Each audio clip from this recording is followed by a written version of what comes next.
स्तुति की, तब भगवान ने जाकर के दक्ष को महाराज बकरे का सिर लगाया,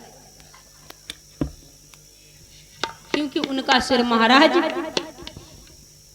जो रुद्र भगवान थे उन्होंने अलग कर दिया था। अब गए तो बकरे का सिर लगाया और महाराज इस तरीके से सती जी का चरित्र श्रवण कराते, कहते इसी यही कारण था कि भगवान की कोई संतान नहीं। बोले आगे श्रवण कीजिए, ध्रुव चरित्र आता है। बोले ध्रुव चरित्र में महाराज बताया गया, बोले मनु महाराज के दो पुत्र थे, उत्तानपाद और प्रिय। उत्तानपाद की दो पत्नी थी, सुनीति और सुरुचि। इनके महाराज एक एक पुत्र थे। सुनीति का पुत्र था महाराज ध्रुव और सुरुचि का था उत्तम। इस कथा को सभी को महाराज पता है। इस कथा के बारे में सूक्ष्म रूप में आपको समझ पाते हैं। बोले एक बार उत्तान जो महाराज ध्रुव जी थे, तो महाराज उत्तानपाद सुरुचि से अधिक प्रेम करते थे। तो महाराज एक दिन उत्तानपाद उत्तम जो था, तो गोदी में बैठ करके महाराज पिता से लाड़ कर रहा था और पिता भी लाड़ कर रहे थे। तब ध्रुव जी ने देखा तो ध्रुव जी का भी मन हुआ कि मैं भी पिता की गोदी में बैठूं।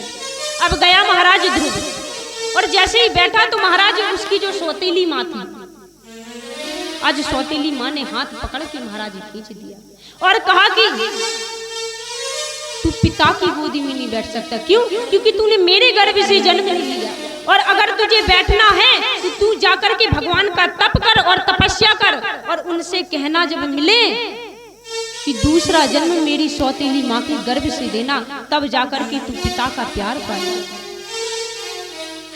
महाराज ध्रुव को इतना सुनाया, आज ध्रुव जी महाराज बात लग गई हृदय में, दुखी हो गए। अब ये बात महाराज सैनिकों के द्वारा पता चलती है सुनीति को। अब महाराज सुनीति को जब पता चला कि ध्रुव को ऐसा कहा, तभी ध्रुव जी आ जाते हैं और रोने लगते हैं। कहते हैं कि मैया आज मुझे, जो मेरी छोटी मैया है, आज मुझे बड़ा ही कटु वचन कहा। तो समझाती, कहते हैं देखो महाराज माँ हो तो सुनीति जैसे। अब हमारी मैया कहने लगती कि महाराज जी जो हमारे पुत्र है ना, ये हमारी बात नहीं सुनते, ये तो भक्ति करते ही नहीं। हम कथा में बैठाते उठ करके चले जाते हैं। हम तो खूब कहते हैं कि कथाएं श्रवण करो, करते ही नहीं, उनका मन ही नहीं लगता। महाराज कहते हैं कि कैसे श्रवण करेंगे, कैसे भक्ति की मार्ग पर आपके पुत्र जाएंगे। बोले जब गर्भ में पुत्र होता है तभी से उसकी शिक्षा प्रारंभ हो जाती है। क्या होता है जब आपके घर में पुत्र और आप क्या देख रही है, सास बहू का सीरियल, बाहुबली देख रही महाराज, हाँ हॉलीवुड बॉलीवुड पिक्चरें देख रही हैं, तो पुत्र को भी महाराज प्रभाव पड़े। इसलिए कहा भगवान की भक्तियां करो, भगवान की लीलाएं सुनो, तो वो भी महाराज कथाएं श्रवण करें। अब बोले महाराज सुनते नहीं, आपने सुनाए जो आपके पुत्र सुनेंगे। बोले अगर आपके पास माना कि ग्रह कार्य बहुत हैं, लेकिन घंटा भर का टाइम निकालो महाराज, उन बच्चों के पास बैठो। ऐसे मत बैठो कि जैसे माता पिता बैठते, ऐसे बैठो माने जैसे कोई दोस्त बैठा, और बैठ कर उनसे बातें करो महाराज, उन्हें भक्ति भजन में लगाओ, तब जाकर के आपके पुत्र भी महाराज सीखें। अब महाराज आप कभी पूजा करते नहीं तो पुत्र कहां से करेंगे? आपको कभी उन्होंने देखा नहीं तो आपके पुत्र कहां से करेंगे? आज मैया समझाती, कहती है पुत्र जो तेरी सौतेली माँ ने कहा है ना, वो बिल्कुल सत्य है। बोले तू श्री हरि को ही अपना पिता मान, और अगर तुझे राज सिंहासन पर बैठना है ना, तो श्री हरि से कह कि उसके कोख से ही जाए। क्यों?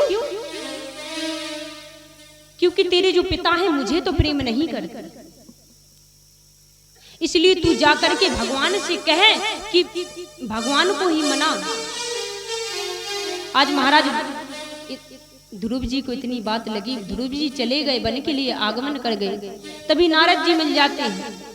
नारद जी ने कहा पुत्र इतनी घोर जंगल में तू क्या कर रहा है?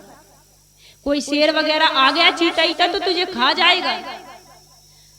तो ध्रुव जी कहते अब खाए या कुछ हो, मैं ठान कर आया हूं कि मैं भगवान को प्राप्त करके ही जाऊंगा और उनसे मिलकर जाऊंगा। नारद जी कहते तू पागल है? बोले हाँ मैं पागल हूं, क्योंकि मेरी माँ ने इतने मुझे कड़वे वचन बोले हैं कि मेरे हृदय में लग गए हैं। अब तो मेरा बड़ा अपमान हुआ है, मैं इसलिए भगवान को प्राप्त करूंगा और उनसे कहूंगा कि मुझे अपनी गोदी में बैठा। तो समझाती है नारद जी कहते हैं देख, मान अपमान में कभी जीव को नहीं पड़ना चाहिए। क्यों? क्योंकि मान अपमान में जो पड़ता है वो संसार की माया में घिर जाता है। और जो हमारे संत होते ना, इन्हें मान अपमान से कोई मतलब नहीं होता महाराज। कहोगे तो नीचे बैठ जाएंगे, कहोगे तो ऊपर बैठ जाएंगे। और जो मान अपमान में पड़ता है वो महाराज हमेशा माया में फंस जाता है।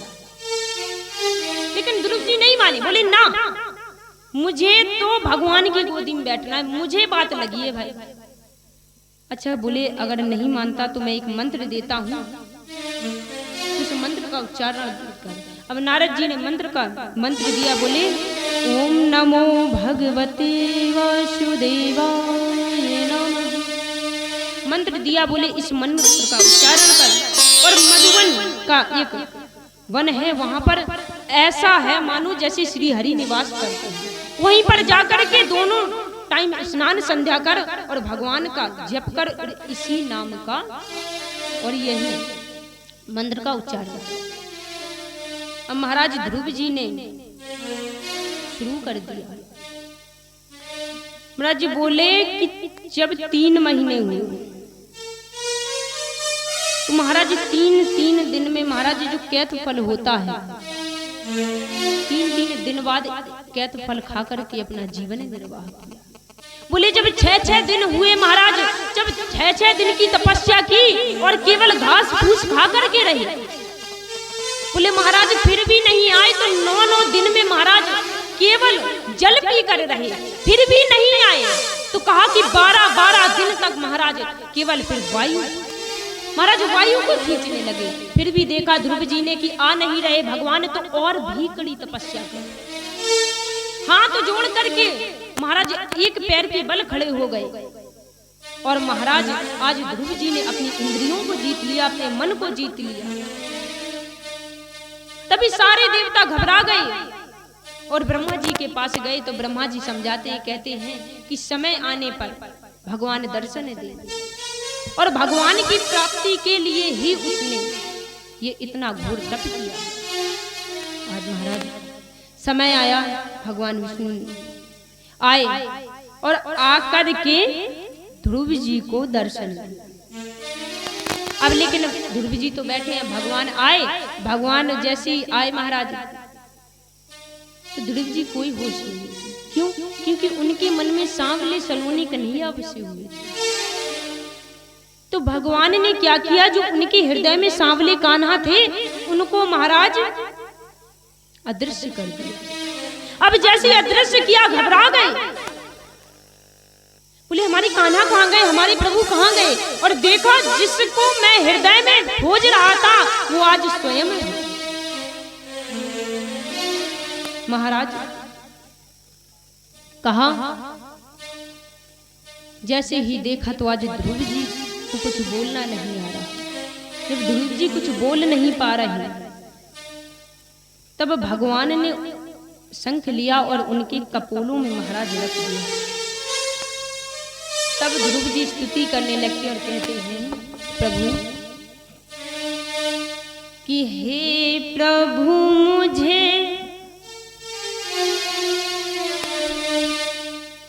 हे प्रभु मुझे बता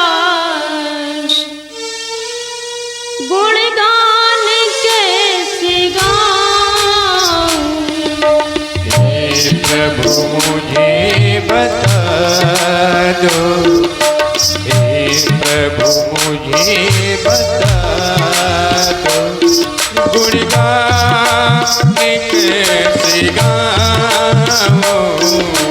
हे प्रभु मुझे बता दो चरणों में कैसे आऊं।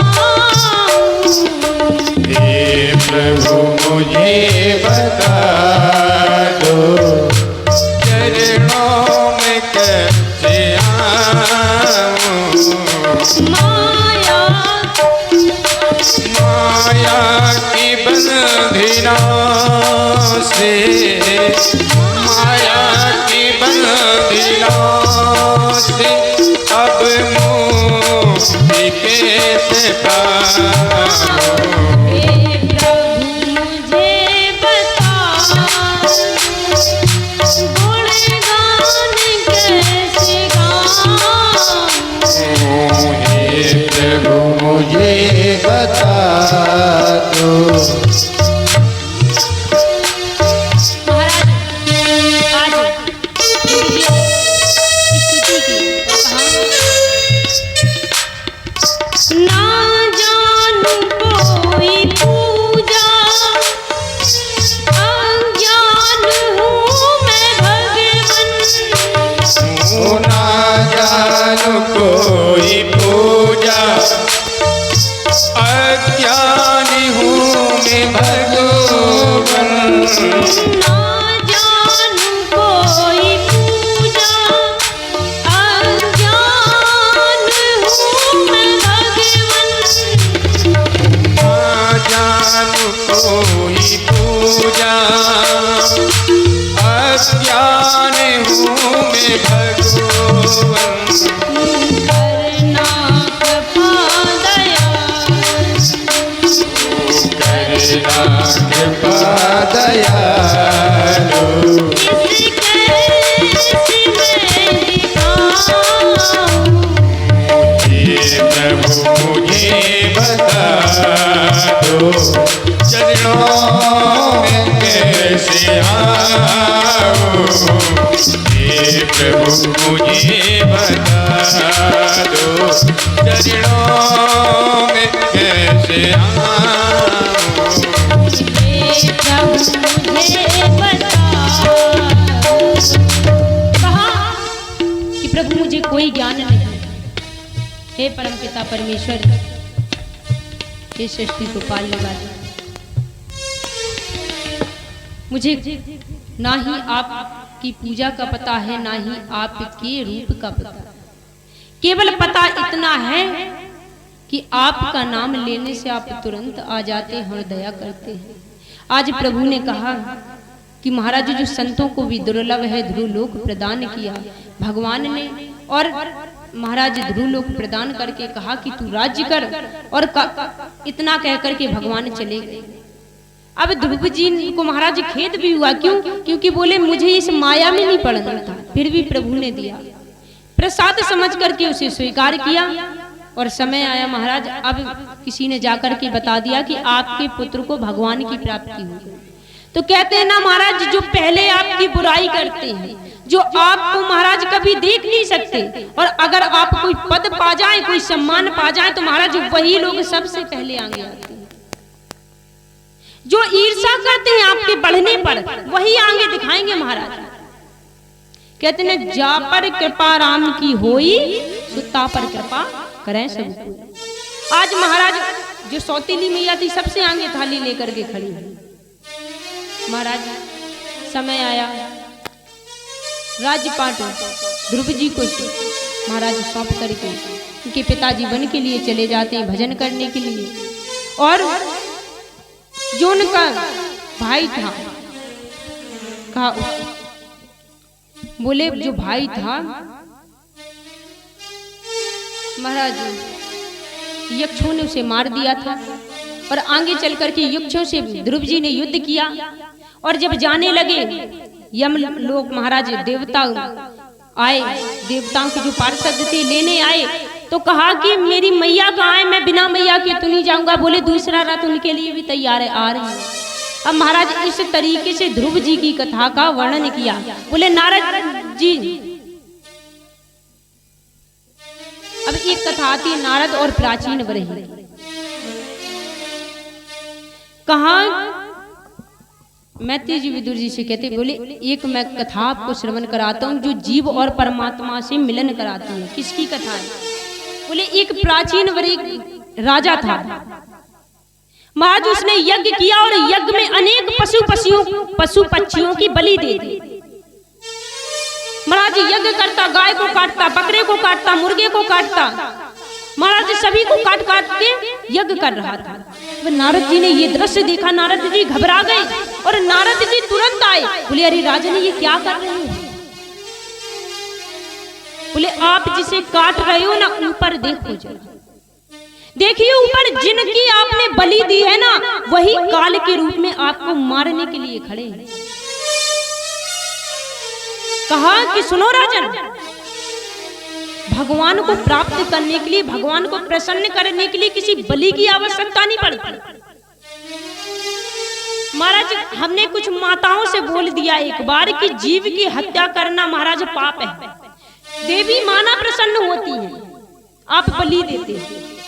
बोले महाराज एक प्रकार की ये भी हत्या है। नारद जी ने कहा कि अगर भगवान की प्राप्ति करनी है तो किसी बलि की आवश्यकता नहीं, केवल भक्ति की आवश्यकता है।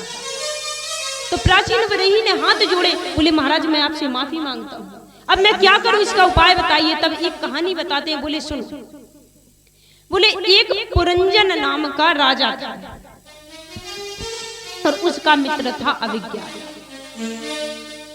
बोले जो ये पुरंजन था ना महाराज और अविज्ञात था, बोले अविज्ञात अगर किसी से व्यवहार करता, किसी से महाराज बातचीत करता, सत्कर्म करता, तो कभी किसी को पता नहीं लगने देता, गुप्त रहता। और हम लोग क्या करते, अगर एक ही महाराज कोई धर्म का कार्य कर दे, डंका पीट देते। महाराज एक बार क्या हुआ कि ये दोनों दोस्त आपस में बातें कर रहे हैं। तभी पुरंजन ने कहा कि मेरा मन ना घूमने का हुआ है, मैं कोई अच्छा सा स्थान देख करके आता हूँ और आकर के फिर हम दोनों उसी में निवास करेंगे। तो अविज्ञात ने कहा ठीक है चले जाओ। अब महाराज पुरंजन जो था चारों तरफ घूम घूम करके महाराज स्थान देखने लगा, परंतु उसे कोई ऐसा स्थान नहीं दिखा जो रुकने लायक है। फिर उसने देखा क्या कि 9 दरवाजों का एक गांव है, शहर है, बड़ा ही सुंदर है। महाराज इस कथा को आप ध्यान से श्रवण कीजिए। क्यों? क्योंकि अगर ये कथा आपने श्रवण कर ली, उतार ली, तो आपका उद्धार निश्चय। बोले जो 9 दरवाजों का शहर था, उसमें महाराज क्या देखता है कि एक सुंदर स्त्री है, उसके पास महाराज आसपास 10 सैनिक लगे हुए हैं, उसके पीछे 5 फन वाला नांग है। महाराज उस स्त्री इतनी सुंदर है कि जो देखता मोहित हो जाता। अब उस स्त्री के पास पुरंजन गया और कहा कि देवी आप कौन हो और कहां से आई हो, आपका नाम क्या है? तो वो देवी कहती है देखो भाई, ना ही मेरे कुल का पता है, ना ही मेरे माँ बाप का पता है, और मैं कहां से आई हूँ, क्या कर रही हूँ, ये भी पता नहीं। केवल पता इतना है कि मैं इस शहर की और इस महाराज जहाँ रहती हूँ, इस राज्य की मैं महारानी हूँ। और हाँ, अगर आपको रहना है तो आप यहाँ पर रह सकते हैं, और किसी चीज की आवश्यकता पड़ी तो आप मुझसे निसंकोच मांग सकते हैं। महाराज समय आया, विवाह कर लिया दोनों ने। अब महाराज कहते हैं पति के नाम पर पत्नी का नाम भी विवाह के बाद बदल जाता है। बोले पुरंजन नाम था, पुरंजनी उसका नाम रख दिया। अब दोनों रहने लगे। महाराज देखने में तो बड़ी भोली भाली पुरंजनी, लेकिन महाराज बड़ी ही चालाक। वो कभी कभी सोचने लगती कहीं ये पुरंजन मुझे छल ना कर दे। तो महाराज परीक्षा लेने के लिए कभी कभी रोने लगती, लेकिन पुरंजन इतना महाराज उसमें विलीन हो गया था, इतना भोगों में विलीन हो गया था कि उसने अपने दोस्त को महाराज भुला दिया। महाराज अपने आप को भूल गया, केवल और केवल पुरंजनी याद आ गई। महाराज पुरंजनी रोने थी तो रोने लगता, पुरंजनी गाती तो गाने लगता। क्या गाती पुरंजनी? दोनों गाते। क्या गाते? कि जन्म जन्म का साथ है तुम्हारा हमारा, तुम्हारा हमारा, जन्म जन्म का साथ है तुम्हारा हमारा, जन्म जन्म का साथ है तुम्हारा हमारा, तुम्हारा हमारा, जन्म जन्म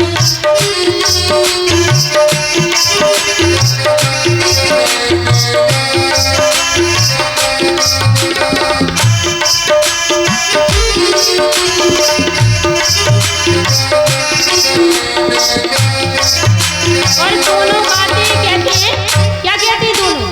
अगर न मिलते इस जीवन में, अगर न मिलते इस जीवन में जन्म दोबारा, जन्म जन्म का साथ हमारा हमारा तुम्हारा हमारा, जन्म जन्म का साथ ये तुम्हारा हमारा हमारा तुम्हारा।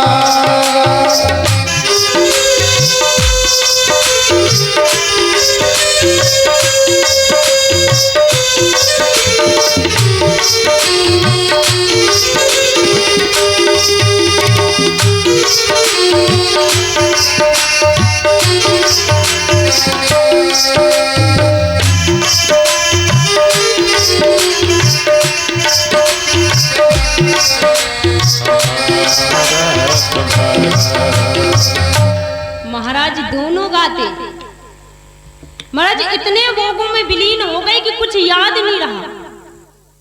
अब एक बार महाराज पुरंजन वन के लिए गए शिकार खेलने के लिए, तब उनके रथ का वर्णन आता है। बोले रथ में 2 पहिए थे, 3 ध्वजाएं थी, 5 डोरियां थी, एक सारथी था। और महाराज कहा कि जब पुरंजन शिकार खेल करके वापस आया तो पुरंजनी कहीं नहीं दिखी। अब घबरा गया और पुरंजनी को यहाँ वहां खोजने लगी। लेकिन पुरंजनी क्या कर रही थी? पति को रिझाने के लिए महाराज श्रृंगार कर रही थी। अब बढ़िया सा श्रृंगार किया और आ गई। अब महाराज पुरंजनी को देखा तो गोदी में सिर रख करके सो गए। अब महाराज कहा कि दोनों का जीवन व्यतीत तो हो रहा था। कहा नारद जी ने कहा राजन सुनो आगे क्या हुआ। बोले एक चांडवेग नाम का गंधर्व है, जिसके पास 360 महाराज गंधर्व और 360 गंधर्वियां। और महाराज ये गंधर्व जो गंधर्वियां बड़ी चालाक हैं। अगर किसी के महाराज शहर में या गांव में हमला करना हो तो ये धीरे धीरे धीरे धीरे जा करके हमला करते। और बोले महाराज काल की कन्या है जिसका नाम है जरा देवी। महाराज उस जरा देवी का विवाह नहीं होता था। उस जरा देवी का जब विवाह नहीं होता महाराज तो नारद जी ने कहा ये जो जरा देवी थी ना ये मेरे पास भी आई थी विवाह का प्रस्ताव लेकर, लेकिन मैंने क्या किया उसे भगा दिया मार करके। मैंने कहा मैं नहीं रखूंगा, उसी को भगा दिया। महाराज मुझसे दुखी होकर के सीधे जाती है महाराज चंडवेग और चरणों में गिर जाती, बोलती महाराज मैं आपके हाथ जोड़ती हूँ, पांव पड़ती हूँ, मेरा कोई विवाह नहीं करा रहा, आपकी बहन के समान हूँ और आपके शरण में आई हूँ, इसलिए आप मेरी रक्षा करें। तो महाराज तो कहते तू ये काम कर मेरी बहन बन जा और जो मेरी गंधर्व गंधर्वियां हैं तू इन्हें लेकर के जा मेरी सेना को, और जो पसंद आए तू उसी पर आक्रमण कर दे। अब महाराज गए। अब ढूंढते ढूंढते कोई नहीं मिला, पुरंजन मिल गया। और कहते पुरंजन जो था वो तो वैसे ही महाराज भोगों में विलीन था। अब पुरंजन मिला तो महाराज उसी पर आक्रमण कर दिया। अब आक्रमण कर दिया और महाराज उसके प्राणों को खींचने लगा। और कहते मरते समय अगर जिसका ध्यान करो, जिसका ध्यान रहता ना हृदय में, उसी का महाराज शरीर प्राप्त होता है। पुरंजन रो रहा है हाय मेरी पत्नी का क्या होगा, है मेरे बच्चों का क्या होगा, मैं चला जाऊंगा तो इन्हें कौन देखेगा। विलाप कर रहा है महाराज। आज पुरंजन रोते रोते प्राणों को त्याग देता। कहता है अगला जन्म उसे मनुष्य का मिला। और जब मनुष्य का जन्म मिला लेकिन स्त्री रूप में मिला। क्यों? क्योंकि वो स्त्री के वियोग में मरा था। स्त्री रूप में जब जन्म लिया उसका विवाह हुआ महाराज मलयध्वज जी के साथ। समय आया जो उसका पति था उसने प्राण त्याग दिए। पहले रिवाज थी महाराज सती प्रथा की, ये पहले की रिवाजें थी। बोले सती प्रथा की रिवाज थी, तो उस जो पुरंजनी ने स्त्री रूप में जन्म लिया था, उसने क्या किया कि अपने पति को महाराज चिता पर लिटा दिया और खुद जाकर के बैठ गई सती होने के लिए। तभी वहां पर उसका मित्र अविज्ञात आ जाता है, कहता है अरे मित्र पुरंजन तू ये क्या कर रहा है? उस स्त्री ने मुड़ करके देखा, कहा कि आप कौन हो भाई और कहां से आए हो और मुझे पुरुष नाम से क्यों संबोधित कर रहे हो? दिखता नहीं मैं एक स्त्री हूं। महाराज तब अविज्ञात सारा दृष्टांत बताते हैं, कहते हैं कि तू इस शहर में घूमने के लिए आया था और तू परमात्मा को ही भूल गया। तो आज प्राचीन बड़े हाथ जोड़ते बोले धन्य महाराज, आपने कथा सुनाई, हमने सुनी और हम बड़े भाग्यशाली जो आप कथा सुना रहे हम सुने, परंतु दिमाग में ऐसे गया मानो हवा का झोंका आया हो, कुछ समझ में नहीं आया। ये पुरंजन कौन है, अविज्ञात कौन है, ये रथ का वर्णन किया आपने, ये कौन है? कुछ समझ में तो आना चाहिए। अच्छा बोले ठीक है नारद जी ने कहा मैं विस्तार से बताता हूँ आप सुनो। बोले ये जो पुरंजन है ना महाराज, बोले ये और कोई नहीं हम और तुम है। बोले ये हम और तुम हैं और बोले जो अविज्ञात है वो और कोई नहीं महाराज स्वयं परमात्मा है। पुरंजन ने महाराज कहाँ आने के लिए कहा? बोले इस सृष्टि में कि आने के लिए कहा कि मैं सृष्टि में जा रहा हूँ घूमने। और महाराज जीव क्या करता है, जब आता है तो खुद को ही भूल जाता है और परमात्मा को भूल जाता है। पुरंजन आया महाराज सृष्टि में भूल गया सब कुछ। समय आया महाराज जो वो पुरंजनी थी, बोले और कोई नहीं ये बुद्धि थी। बोले जो पुरंजनी के पास 10 सैनिक थे वो कौन थे? बोले इंद्रियां थी। और बोले जो पांच फन का नाम था महाराज, बोले वो इंद्रियां थी। और जो 10 सैनिक थे महाराज, बोले ये माया के समान था सारा। बोले जो रथ का वर्णन आया था ना 2 पहिए का, बोले ये पाप और पुण्य थे। जीव आता है जब पाप और पुण्य दोनों होते हैं, चुनता किसे? वो तो पाप को ही चुनता। बोले पाप और पुण्य थे। बोले जो 3 ध्वजाओं का वर्णन आया था वो गुण थे, रजोगुण तमोगुण महाराज। इन तीनों गुणों का वर्णन किया और बोले और जो गंधर्व गंधर्वियां थी और कोई नहीं महाराज, दिन और रात थे। हम क्या करते हैं जब भगवान परमात्मा के यहाँ से आते हैं तो क्या कहते हैं कि हे प्रभु आज जाने दो मुझे, मैं जाकर के भगवान का भजन करूंगा। और जाकर के महाराज जब इस संसार में आचार भूल जाता है। बोले 1 दिन गया, हफ्ता गया महाराज, महीना गया, साल गया और खुद को भूल जाता है। और महाराज कहा ये गंधर्व गंधर्वियां दिन और रात थी, ये जीवन को कब बिता देती है पता नहीं चलता। और बोले जो जरा देवी थी ना वो बुढ़ापा थी महाराज। बोले नारद जी ने कहा इसीलिए मैंने उसे भगा दिया था। क्यों? क्योंकि जो बुढ़ापा महाराज कोई बुढ़ापे को स्वीकार नहीं करता, ये सत्यता है, इसलिए कोई उससे विवाह नहीं कर रहा था। बोले वो बुढ़ापा थी। आज नारद जी ने महाराज भगवान और मनुष्य जीव जो है दोनों के बीच का अंतर बताया। महाराज इस प्रकार से प्राचीन वरेय ने कथा श्रवण कराई